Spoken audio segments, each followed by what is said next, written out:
Magandang araw mga kaibigan. Bigyan natin ng reaction opinion itong post ang balita ngayon. Saldico umaming bibirahin umano ni First Lady at Sandro. Umani ng reaksyon ang mga pahayag na iniuugnay daw kay dating Ako Bicol Party List Representative Saldico na umano'y naniniwalang gumagalaw laban sa kanya si First Lady Lisa Araneta Marcos at House Majority Leader Sandro Marcos dahil sa hinalang kulang ang ibinibigay niyang parte sa sinasabing kickbacks na may kaugnayan sa pondo ng gobyerno. Ayon kay former Congressman Jacinto Paras, ibinahagi umano ni Ko ang pangamba niya noong nakarang taon kasabay ng paglala ng kontrobersya sa mga proyekto sa flood control. Ito ang payag ni dating Congressman Paras. Sa isang pagkakataon, sinabi ni Saldico na, "Pare, my days are numbered. Mukhang bibirahin na ako ni na Lisa at ni Sandro dahil kulang daw yung ibinibigay ko sa kanila." Dagdag ni Paras, naniniwala raw si Ko na pinaghihinalaan siya ng mag-ina na mas malaking bahagi ang itinatabi niya para sa sarili. Parang nagdududa yung mag-ina na itinatago niya siya yung yumayaman at hindi nagbibigay ng tama sa kanila. Yan ang payag ni Congressman Paras, ex-congressman. Matatandang nagbitiw si Ko sa Kongreso at umalis ng bansa matapos mayugnay sa umano'y questionabling insertion sa panukalang 2025 national budget.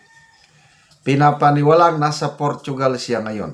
Ayon sa ulat, gumagalaw na ang administrasyon para mapabalik siya sa Pilipinas. Ngunit nahahadlangan ito ng kawalan ng extradition treaty at ng pagkakaroon niya ng Portuguese passport.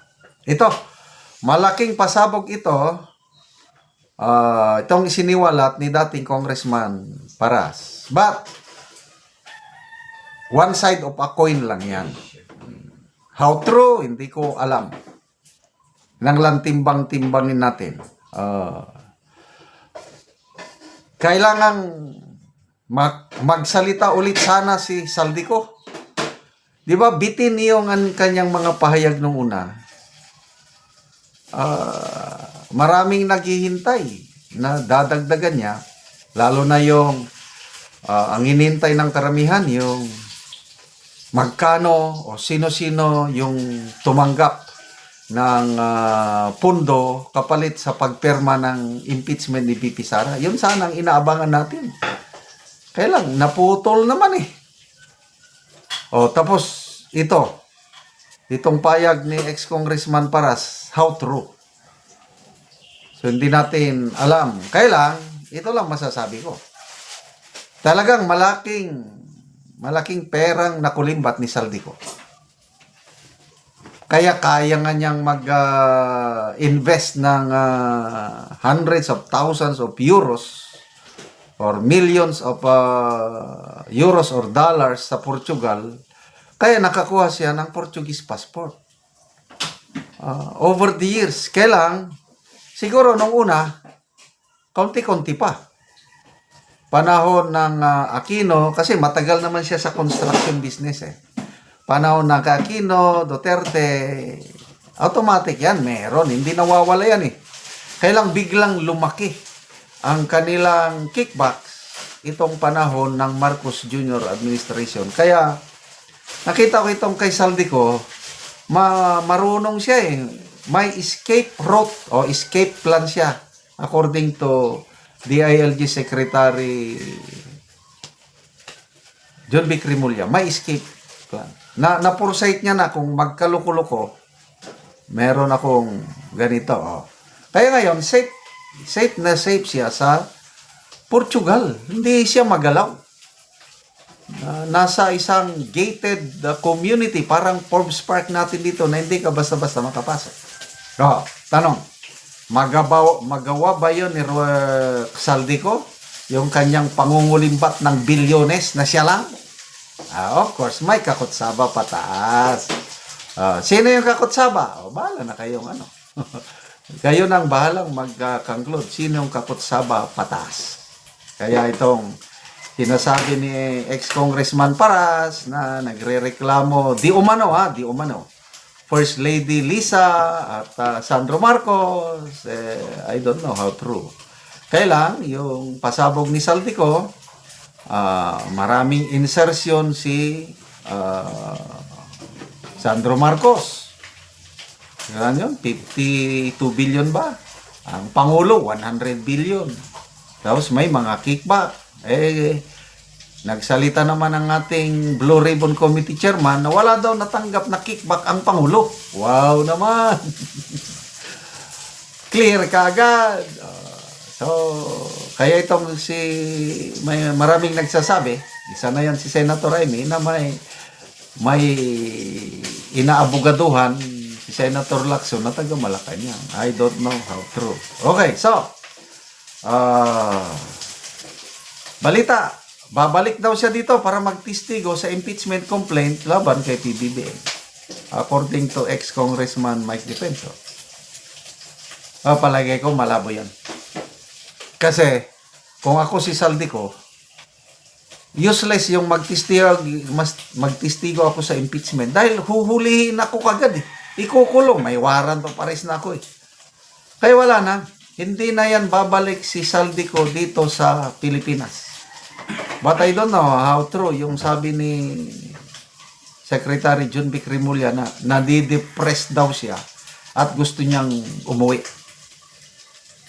Maybe nalulungkot, malayo sa pamilya, but no choice.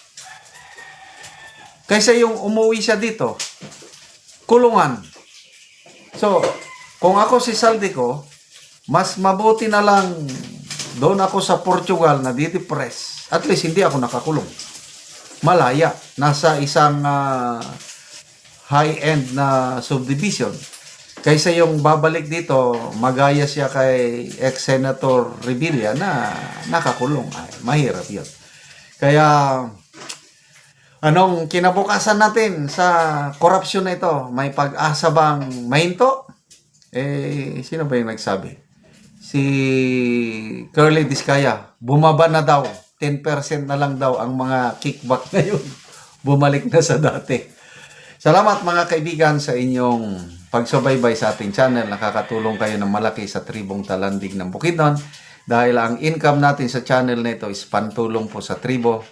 Namimigay tayo ng libreng yero at pako para makapagpatayo sila ng mas maayos na tirahan. Panoorin nyo ang video na ito.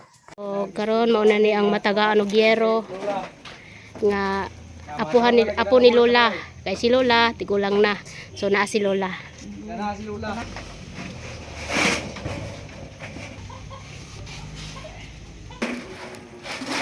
So nagtinabanga sila sa balay ni Lola. So nagpatindog si Lola sa iyang balay, iyang abuhan.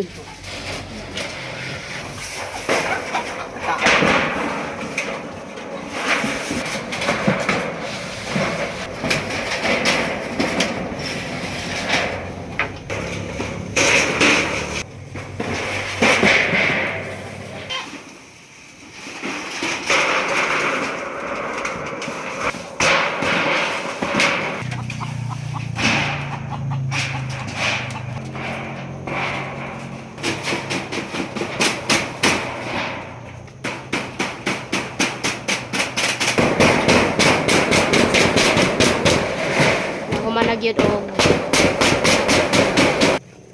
so nahuman nagyod ang abuhan ni Lola nga gipatindog niya human nagyod og atop. So nindot na dili na gituluan si Lola. Salamat Ginoo. Si Lola. So pila na imong edad la? Mag-86 na. So 86 na si Lola. So natarungan na ang imong balay Lola, tanawa. So nindot na kaayo. So si Lola 86 na ang iyang edad og dako kay ang pasalamat. Unta nga daghang pa ang matabangan ni Sir ni Ginoo nasama ka nako. Oo Lola. Salamat kay Nuho. Matusab sa nang sponsor ni ini. Tabangan ako sa Ginoo dabira ka Sir. Sige Lola. So dako kayong pasalamat ni Lola kay natabangan siya. O salamat sa nagatan-aw o sa labaw po sa Ginoo nga natabangan si Lola. God bless.